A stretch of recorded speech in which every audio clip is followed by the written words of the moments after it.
પ્રકરણ 16 આખરે ચૂલો ચેત્યો। વિદ્યાર્થી મિત્રો, આ વાર્તાના લેખક બાલાભાઈ વીરચંદ દેસાઈ જય ભિખ્ખુ છે। આ કથા નેતાની લોકો પ્રત્યેની ચિંતા અને તેની જવાબદારીની સમજ આપે છે। માનવતાનો મહિમા આ વાર્તામાં સુંદર રીતે દર્શાવવામાં આવ્યો છે।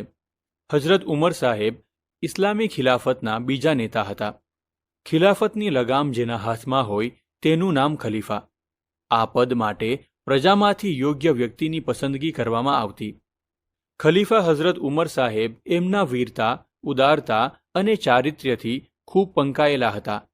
સાદગી તો એમની, કેટલીક વાર તેમના કપડા પર બાર થીંગડા જોવાતા ને બુતાનની જગ્યાએ તેઓ બાવળની શોળોથી ચલાવી લેતા।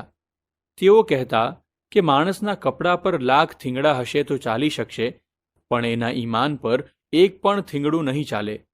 એકવાર ખલીફા સાહેબ પોતાના બંદા સાથે રૈયતની સ્થિતિ જોવા નીકળ્યા।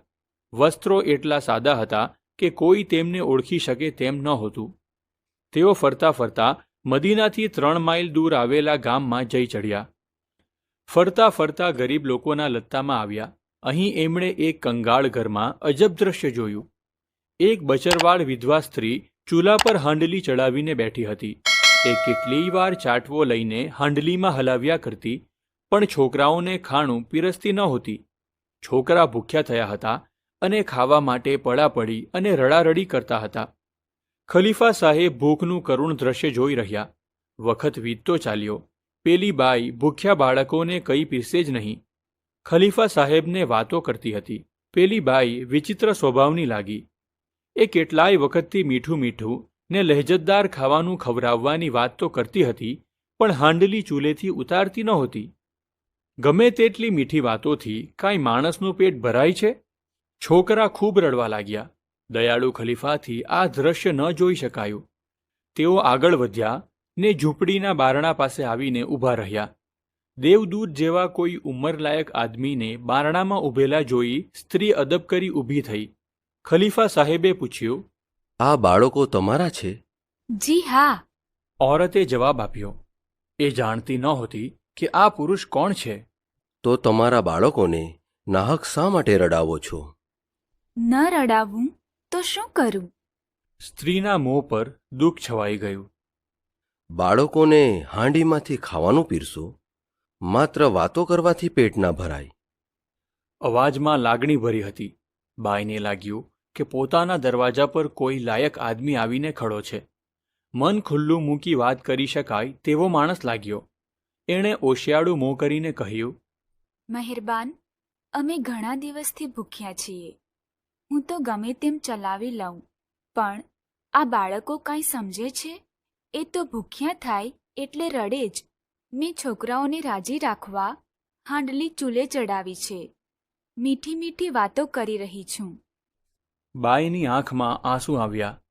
એણે ધીરેથી કહ્યું, હાંડલીમાં પાણી સિવાય કાંઈ નથી। મારા ઘરમાં પણ ગોળાના પાણી સિવાય કાંઈ નથી।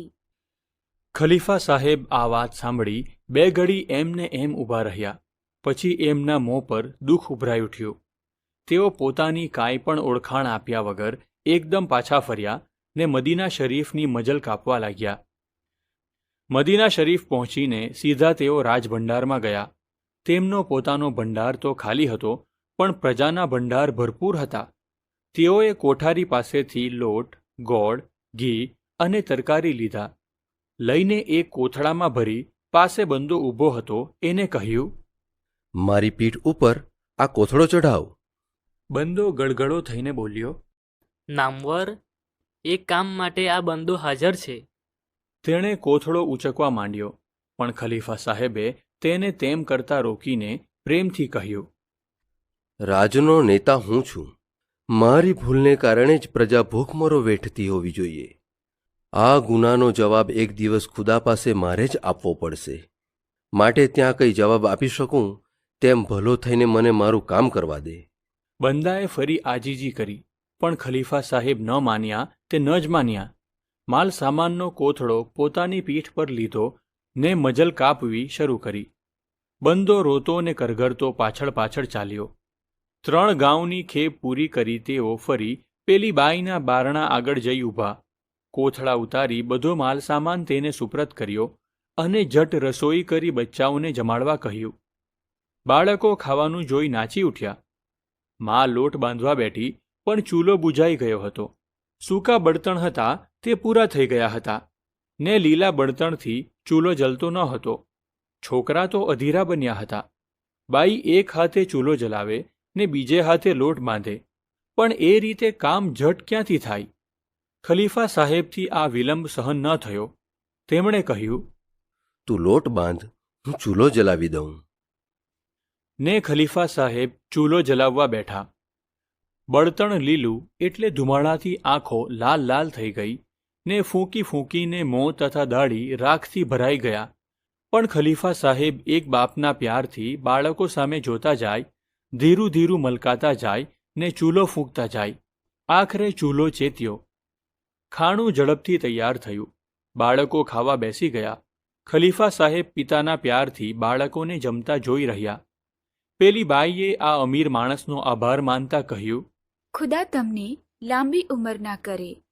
ખરું પૂછો તો રાજમાં તો રૈયતના સુખ દુઃખને પોતાના સુખ દુઃખ સમજનાર તમારા જેવા જ ખલીફા હોવા જોઈએ. હજરત ઉમર જેવો ખલીફા હોય તો પણ શું, ને ન હોય તો પણ શું? પ્રજા એને શું કરે? હજરત ઉમર સાહેબ આ સાંભળી કંઈ ન બોલ્યા. એટલું બોલ્યા, બાઈ, મારી તરફથી એમનો ગુનો માફ કર. હજરત ઉમરના ભલા માટે ખુદાને દુઆ કર. ને આટલું કહી આંખમાં આંસુ સાથે એ બહાર નીકળી ગયા. સારાંશ: આ વાર્તા ખલીફા હજરત સાહેબ, એક ગરીબ વિધવા મહિલા અને તેમના ભૂખ્યા બાળકોની છે. હજરત ઉમર સાહેબ ઇસ્લામી ખિલાફતના બીજા ખલીફા. તેમની નીતિ, ઉદારતા અને સાદગી માટે જાણીતા હતા. એકવાર તેઓ રૈયતની સ્થિતિ જોવા માટે નીકળ્યા અને ગરીબ વિધવા મહિલા અને તેના ભૂખ્યા બાળકોના કરુણ દ્રશ્ય જોયા. વિધવા સ્ત્રી ફક્ત પાણીની હાંડલી ગરમ કરીને બાળકોને રીઝવતી હતી, કેમ કે તેના ઘરમાં ખાવા માટે કશું જ નહોતું. આ દ્રશ્ય જોઈ તેમને ખૂબ દુઃખ થાય છે.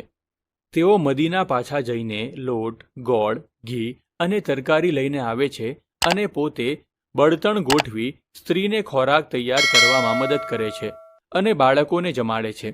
આ કથા હઝરત ઉમર સાહેબની માનવતા, ઉદારતા અને પ્રજાપ્રેમને દર્શાવે છે.